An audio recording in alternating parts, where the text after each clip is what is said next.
ஹாய்ஸ் எல்லாருக்கும் வணக்கம். Welcome back to Pooja's world. இன்றைக்கி பார்த்திங்கன்னா ஒரு சூப்பரான ஒரு 2 ரெசிபி தான் உங்களுக்கு நான் வந்து காமிக்க போகிறேன். ரொம்ப சிம்பிளான ரெசிபி. இது என்னோட ஸ்டைலில் எப்படி செய்யலான்னு சொல்லிட்டு பார்க்கலாம் வாங்க. இது வந்து பார்த்திங்கன்னா முதல் ரெசிபி வந்து புடலங்காய் பொரியல் தான் வந்து பார்க்க போகிறோம். இதுக்கு பார்த்திங்கன்னா கடாயில் எண்ணெய் ஊற்றிட்டு கடுகு நல்லா பொரிஞ்சதும் சீரகம் வந்து ஆட் பண்ணிக்கிறேன். சீரகம் பார்த்திங்கன்னா நல்லா புரிஞ்சு வந்தப்போ சும்மா ஒரு 4 கருவேப்பிலை வந்து இதில் நான் வந்து ஆட் பண்ணிக்கிறேன். இன்றைக்கி நான் வந்து ஒரு 1/2 கிலோ புடலங்காய் நல்லா தோல்லாம் சீவிட்டு உள்ளே இருக்க சீட்லாம் எடுத்துகிட்டு ஒரு 1/2 கிலோ புடலங்காய் வந்து சின்னதாக ஒரு க்யூப் சைஸில் வந்து கட் பண்ணி எடுத்து வச்சுருக்கேன். இதுக்கு பார்த்திங்கன்னா சின்ன வெங்காயம் வந்து நான் எடுத்திருக்கேன். நான் ஒரு 6 சின்ன வெங்காயம் எடுத்திருக்கேன். இது வந்து நீங்கள் லைட்டாக இடித்து கூட இந்த சின்ன வெங்காயம் ஆட் பண்ணிக்கலாம். நான் அப்படியே முழுசாக இருக்கட்டுமேன்னு சொல்லிவிட்டு சின்ன வெங்காயம் ஆட் பண்ணியிருக்கேன். இது வந்து நல்லா வதங்கி வரப்போ நம்ம வந்து காஞ்ச மிளகா சும்மா தாளிப்புக்காக சேர்த்துருக்கோம். இந்த டிஷ்ஷுக்கு மெயின் காரமே பார்த்திங்கன்னா பச்சை மிளகாவோட காரம் தான். நான் வந்து 2 பெரிய பச்சை மிளகா வந்து ரெண்டாக ஸ்லிட் பண்ணி இதில் ஆட் பண்ணியிருக்கேன். இந்த ஸ்டேஜில் நான் கட் பண்ணி வச்சுருக்க புடலங்காவும் ஆட் பண்ணியிருக்கிறேன். இது வந்து பார்த்திங்கன்னா வாட்டர் கண்டென்ட் வந்து நிறைய இருக்கிற வந்து ஃபுட்டு. இது வந்து நீங்கள் வெயில் டைமில் உடம்பு ஹீட்டாக இருக்கிறவங்க வந்து இது வந்து அப்பப்போ நீங்கள் உங்கள் ஹெல்த்தில் உங்கள் டயட்டில் சேர்த்துக்கிறது வந்து ரொம்ப நல்லது. ரொம்ப ஹெல்த்தியான டிஷ்ஷும் கூட. ரொம்ப சிம்பிளாகவும் பண்ணிடலாம். டக்குன்னு ஒரு பொரியல் என்ன செய்கிறதுன்னு தெரியலன்னா டக்குன்னு வந்து இதை பண்ணிடலாம். நல்லா இந்த எண்ணெயில் போட்டு வதக்கிட்டு இருக்கும்போது இந்த டிஷ்ஷுக்கு தேவையான உப்பும் சேர்த்து நல்லா வதக்கி எடுத்துக்கிறேன். வதங்கும் போதே அந்த புடலங்காலேருந்து வந்து பார்த்திங்கன்னா தண்ணி வந்து விடும். அதுக்கப்புறமா வந்து நீங்கள் ஒரே ஒரு கிளாஸ் தண்ணி முழுகிற அளவுக்கு வச்சுட்டு தட்டு போட்டு மூடி வேக வைங்க. சூப்பராக வெந்துருச்சு. பார்த்திங்கன்னா நான் வந்து தட்டை எடுத்துகிட்டு தண்ணி வந்து கொஞ்சம் வத்துற அளவுக்கு வேணுன்றதுக்காக தட்டை மட்டும் வெளியே எடுத்துகிட்டு நல்லா வேக விடுறேன்.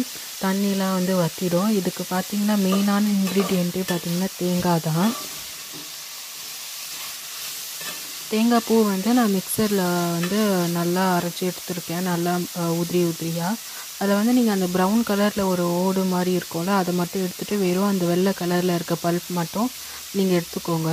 நல்லா தண்ணி வற்றி ட்ரை ஆனோடனே நான் வந்து இந்த தேங்காவை வந்து இதில் ஆட் பண்ணி ஒரு 2 மிக்ஸ் கொடுத்து எடுத்துக்கிறேன்.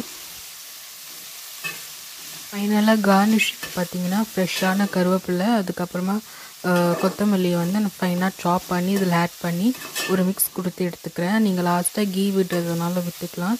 இதுக்கு வந்து கீலாம் வேண்டான்ற இந்த தேங்காய் டேஸ்ட் வந்து நல்லா வரணுன்றதுக்காக நான் அப்படியே விட்டுருக்கேன். சூப்பரான இந்த ரெசிபி சிம்பிளாக இருக்கும், ஆனால் பயங்கர டேஸ்ட்டாக இருந்தது. இந்த கல்யாணத்துக்கெலாம் போடுற மாதிரி இருந்தது. கண்டிப்பாக ட்ரை பண்ணி பாருங்கள். நார்மல் சன்ஃப்ளவர் ஆயில் வந்து யூஸ் பண்ணுறீங்க, எனக்கு தேங்காய் எண்ணெய் யூஸ் பண்ணிங்கன்னா இன்னுமே டேஸ்ட் வந்து என்ஹான்ஸ் பண்ணி தரும். நீங்கள் தேங்காய் எண்ணெய் ஊற்றி கூட தாளித்து இதை வந்து செய்யலாம். இதை கண்டிப்பாக ட்ரை பண்ணுங்கள். நெக்ஸ்ட்டு டிஷ் வந்து பார்த்திங்கன்னா ரசம் தான். என்ன ரசம் போய் யாருக்குமே தெரியாது இது ஒரு வீடியோவான்னு சொல்லி நினைக்காதீங்க. இது வந்து எங்கள் பாட்டி சொல்லி கொடுத்தது. எப்படி நல்லா ரசம் வந்து வாசனையாக இருக்கிறது ரொம்ப நேரத்துக்கு சூடு ஆறுனது போடும் கூடன்னு சொல்லிட்டு ஒரு ஸ்டெப் சொல்லி கொடுத்துருக்காங்க. அதெல்லாம் உங்ககிட்ட ஷேர் பண்ணலான்னு சொல்லி தான் இந்த வீடியோ. இதில் பார்த்திங்கன்னா நான் வந்து ஒரு பெரிய லெமன் சைஸ் புளி வந்து நல்லா கரைச்சி எடுத்துக்கிறேன். அதுக்கப்புறமா அதில் வந்து தேவையான அளவுக்கு தண்ணி வந்து விட்டுக்கிறேன். பவுடர் வந்து ஆட் பண்ணிக்கிறேன் 2 டேபிள் ஸ்பூன். இது வந்து பார்த்திங்கன்னா வீட்டிலே அரைச்ச ரசம் பவுடர். இதோட வீடியோ வந்து உங்களுக்கு டிஸ்கிரிப்ஷனில் வைக்கிறேன், நீங்கள் வந்து செக் பண்ணி பாருங்கள். அதுக்கப்புறமா ஒரு பழுத்த நாட்டு தக்காளி சும்மா ரஃப்பாக சாப் பண்ணி சாப்பரில் இது கூட வந்து ஆட் பண்ணிக்கிறேன்.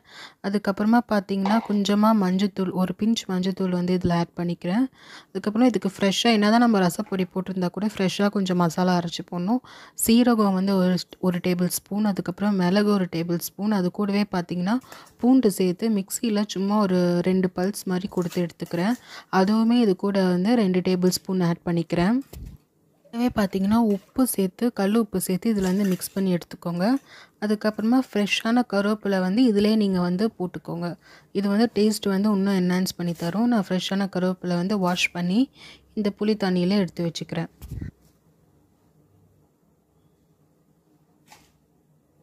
தாளிக்கிறது பார்த்திங்கன்னா கடாயில் வந்து எண்ணெய் ஊற்றிருக்கேன். நீங்கள் நெய் வேணும்னா கூட ஊற்றிக்கலாம். நான் எண்ணெய் ஊற்றி ஒரு டேபிள் ஸ்பூன் கடுகு வந்து ஆட் பண்ணிக்கிறேன். கடுகு நல்லா பொரிஞ்சதும் சீரகம் ஆட் பண்ணிவிட்டு அதுக்கப்புறமா காஞ்ச மிளகா 2 காஞ்ச மிளகா 2ஆக கட் பண்ணி ஆட் பண்ணிக்கிறேன். நல்லா அதெல்லாம் வறுந்து வந்தோடனே நம்ம இந்த கரைச்சி வச்சுருக்க புளி தண்ணியை நம்ம வந்து கடாயில் தாளிப்பில் ஆட் பண்ணிவிட்டு கொஞ்சம் நேரம் வெயிட் பண்ணுங்கள். ரசம் வந்து உங்களுக்கு ஆல்ரெடி தெரிஞ்சிருக்கும். இந்த வந்து ரொம்ப கொதிக்க விடக்கூடாது. இந்த மாதிரி பபிள்ஸ் வந்து சைடில் வரும்போதே ரசம் வந்து நம்ம ஆஃப் பண்ணிடணும். அது வரலாம் நீங்கள் வந்து வெயிட் பண்ணுங்கள். நான் ஸ்டவ் வந்து ஆஃப் பண்ணிடுறேன். பபிள்ஸ் வந்துருச்சு. நம்ம எந்த பாத்திரத்தில் சர்வ் பண்ண போகிறோமோ அந்த பாத்திரத்தில் ஃப்ரெஷ்ஷாக நம்ம கட் பண்ணி வச்சுருக்க கொத்தமல்லி ஆட் பண்ணி கூடவே பார்த்திங்கன்னா பெருங்காயம் இதிலே வந்து ஆட் பண்ணிக்கோங்க. ஒரு டேபிள் ஸ்பூன் கீ கூட விட்டுக்கோங்க. சப்போஸ் கீ இல்லை நீங்கள் தேங்காய் எண்ணெய் கூட ஒரு டேபிள் ஸ்பூன் அதில் ஆட் பண்ணிங்கன்னா நல்லா வாசனையாக இருக்கும். இப்போ நீங்கள் ஆல்ரெடி கொதிக்க வச்சுருக்க ரசத்தை எடுத்து இதில் ஆட் பண்ணிங்கன்னா சூப்பரான ஒரு வாசனை வந்து தரும். டேஸ்ட்டுமே இன்னும் என்ஹான்ஸ் பண்ணி தரும். அந்த கொத்தமல்லியில் வந்து இந்த சூடு புளி தண்ணி அப்படி டேரெக்டாக விழும்போது செம்ம வாசனை வரும். இது கண்டிப்பாக ட்ரை பண்ணி பாருங்கள். இந்த ரசம் ஊற்றிட்டு உடனே தட்டு போட்டு மூடணும். இந்த டிஷ் கண்டிப்பாக உங்களுக்கு பிடிச்சிருக்கும். பிடிச்சிருந்தா like, share and subscribe to Pooja's world.